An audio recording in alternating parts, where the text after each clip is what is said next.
nimba shita kukala na manda. Angafika Desemba nimba shita kukala na manda. Angakwana Desemba nimba shita kukala na manda. Angafika Desemba nimba shita kukala na manda. Mwezi uno Desemba bantu wasinji ndiwo wambafa. Mwezi uno Desemba bantu wasinji ndiwo wambafa. Mwezi uno Desemba bantu wasinji ndiwo wambatwala. Mwezi uno Desemba bantu wasinji ndiwo wambatwala. Mwezi uno Desemba bantu wasinji wachita asidente.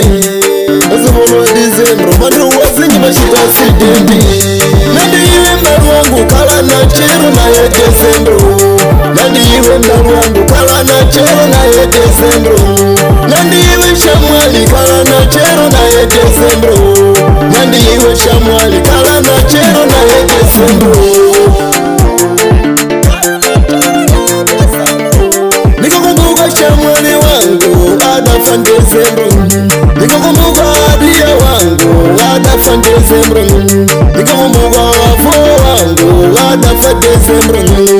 Iye bale mwezi uno Desemba. Iye bale imwe mwezi uno wakuyiba. Iye familia imwe mwezi uno wakuyiba. Mukazafunze Bigi Farai mwana pa misawa walifu Yesu DJ Tony na Kapita Sound.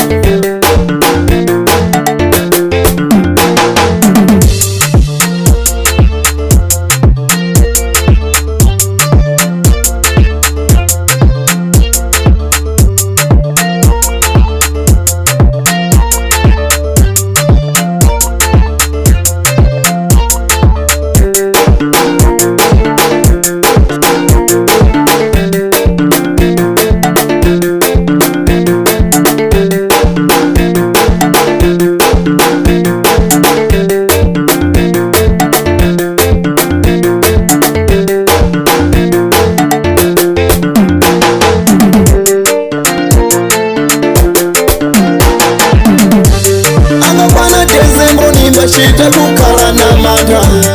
Angafika Desemba nimba shita kukala na manda. Angakwana Desemba nimba shita kukala na manda. Angafika Desemba nimba shita kukala na manda.